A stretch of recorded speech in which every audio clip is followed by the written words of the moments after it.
Hello and welcome to Patrick's Models and Transport. So this is a very short video. This is a preview of one of the next projects, which will be the servicing, cleaning, refurbishing of this Piko BR64 tank engine. This tank engine steam locomotive. This is a locomotive of the Deutsche Reichsbahn, the German State Railways, between the two wars and then subsequently in East Germany. And I bought this locomotive second hand. It shares the same chassis, the absolute same chassis and motor as the BR75 that we've seen in a previous video. That's why it's here saying hello. Hello BR75, you're here again, star of the show. Anyway, so let's have a look. I bought the second hand. The box is very worn, and I think this has been in a damp cellar by the look of it.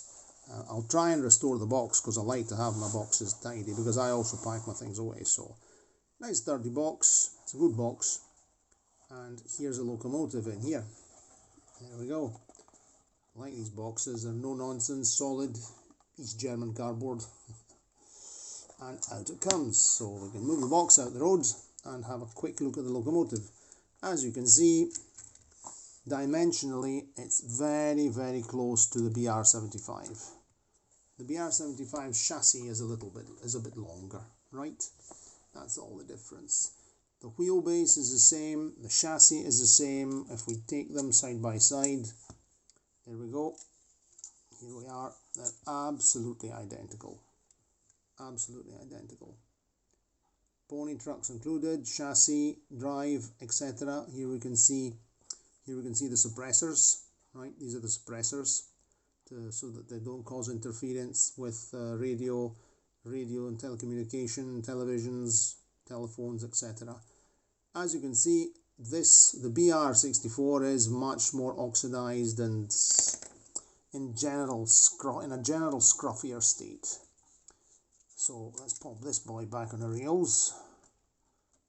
Okay, and let's have a quick look at this. So these locomotives are very good wheels. They don't oxidize. I've not cleaned these. I just tested it when I got it back. This front one's a bit dirty. We have to remember that these locomotives, they pick up electricity from all three driving wheels. No traction tires, and they also pick up from the front and rear pony truck. They're very good picking up. This is held in place. The body is held in place by one screw up here, exactly the same as the BR75, and then the body will lift off, and that's it. Very simple. Unlike the BR75, the BR64 has actually got headlamps. It has headlamps. It's not got the classic plastic jewel kind of ruby system typical of Piko that catches the light, which I like very much, by the way. I think this is a fantastic effect. Catches the light, and there aren't bulbs that fuse and things that don't work. Not that on the BR64 they're not working. The lights are working very well. And it has lights at the front, but it has no lights at the back. Pity they didn't put the rubies, the plastic rubies as I call them, here at the back. That would have been very nice. By the look of this locomotive, a previous owner has weathered it, because we can see that there are traces of red paint here on the linkage. The tires, the tires of the wheels have also been painted, which is prototypical. If we look at photographs of German steam locomotives, the tires are painted. So I'm not going to clean that off. I'll keep this locomotive. If I get a locomotive with weathering, I maintain the weathering, because the weathering was a previous owner's work, a previous owner's improvement, and why should I revert a well done job? It makes no sense. I have an idea that even the coal is here, sorry, oops, I mean, you can't see that. I think the coal is also part of that, and even this kind of dirty kind of rust effect here, which is also interesting.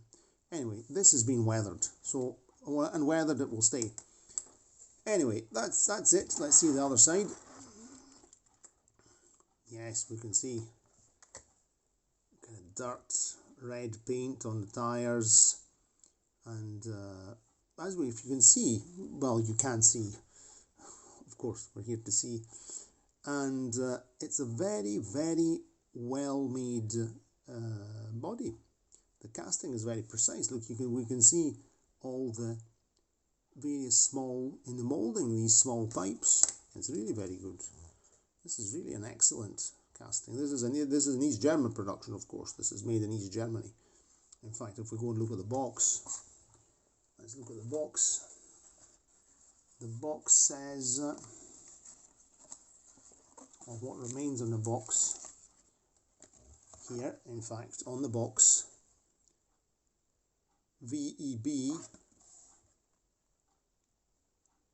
FEB Eisenbahnmodellbau Zwickau, manufacturer. FEB, VEB, and V in German is read F. So Volks, this stands for Hersteller Volkseigenen Betrieb Eisenbahnmodellbau Zwickau. So manufacturer, people's owned company, Eisenbahnmodellbau, meaning factory of model trains of Zwickau. Zwickau, incidentally, is also the city in East Germany where the famous Trabant car was built. Another of my passions, motor cars, and I like Trabants. Anyway, so this is an East German locomotive. As we said, I'm rambling a bit tonight. This is chatting along, and this is the actual locomotive. You can see here this copper screw is oxidized. It's got copper green on it. This has been this will be probably the contacts here, the pickups. These are also heavily oxidized. Here, this should be nice and shiny. Have a look. Compare with the pickups. You see the nice copper pickups on the BR-75, and here we see these very oxidized and sad looking pickups. This has been in some damp cellar, some damp dungeon. Anyway, and then it has another problem. This is the biggest problem. This has been dropped, or probably dropped, because the back hook's broken. I don't know if you can see well. I'm trying to show you. See? I think maybe we should have a wee bit of paper here, because my green modelling mat is maybe not the best background. Let's have a quick look here. Maybe we can see it better if I do like that. Righto. This is a great video, isn't it? Okay. You can see that this is broken, the back hook. It should be like this. So with a nice loop and the complete hook. So this has been broken, and whoever broke it, or whoever was the owner of this locomotive when this damage was made, simply took the bent hooks, the bent part, the broken part, and bent it upwards to be able to catch wagons. So what I'm going to do, I've tried looking on eBay for the spare part.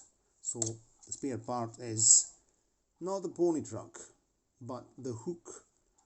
It's an articulated outfit assembly with a spring contact as well, because this picks up electricity, and this here will have to be repaired. So what I think I'll do, and I'll just bend these two broken parts flat again, and seeing we have the loop, we'll just catch the wagons. We'll just couple up using the loop, because that's good enough. It's okay. I might try, after I've straightened out this mess here, I've straightened out these, maybe to also apply a hook, or make my own hook using a piece of wire and glue it on using double component cement or something to, it has to be something solid. I can't just use modeling glue for such a thing. But I think the simplest thing to do here, which will keep the locomotive as original as possible, is just to take the pliers, straighten this out, and then we just couple up using the loop. So that's enough. That's enough for the moment. So you'll be wondering, does this wonderful locomotive actually work? Or did Patrick buy a dud? No, it's not a dud, it's actually quite good. Let's take the 9-volt battery, and it works very well. Very noisy. It's needing a good clean, a good lubrication. It's actually quite good for having sat around in somebody's cellar for a long time. There we go. You're working. There you go. There's working here as well. So it's actually going. It's making a pretty nasty smell of oxidized, very dirty pancake motor. Very dirty ringful motor. Yes, as I said in previous video regarding the BR75, this has got a transversely mounted Piko pancake or ringfield motor. A very, very well made motor. You'll see it. It's really worth having a look at. Anyway, so that's enough for the moment. Let's give it another buzz. Let's give it another buzz. Oh, the headlamps work. Magic, magic. Let's give it another buzz the other direction. That goes well. Anyway, so that'll be the next big job, and the cleaning, refurbishing, servicing of the BR64 by Piko, made by the Volkseisenbetrieb Eisenbahnmodellbau Zwickau in East Germany, or the German Democratic Republic, a long time ago. I have a soft spot for these locomotives, and I also studied German at school. When I was in middle school and high school, I studied German, and so I was at school in the first year of high school when the Berlin Wall fell, and so it came down and all the change happened. And I remember doing researches about East Germany. I was interested in East Germany, about all the Eastern European countries, the Eastern Bloc countries. So I've always been fascinated by the production. I have to admit that. And I'm not going into the biographical department now. It's a waste of time at the moment, but you'll hear me telling you stories about things. Okay, anyway, that's enough for the moment. Chatted enough on a Sunday evening, and so for the moment, I always remind you, if you're interested in the videos and what I'm doing, subscribe to the channel, give us a like, and click push, oops, and press the notification bell. And probably you might be having a look at what taste in audio cassette music I have there, and more of the junk that lives on my desk. Anyway, sorry about the wobble.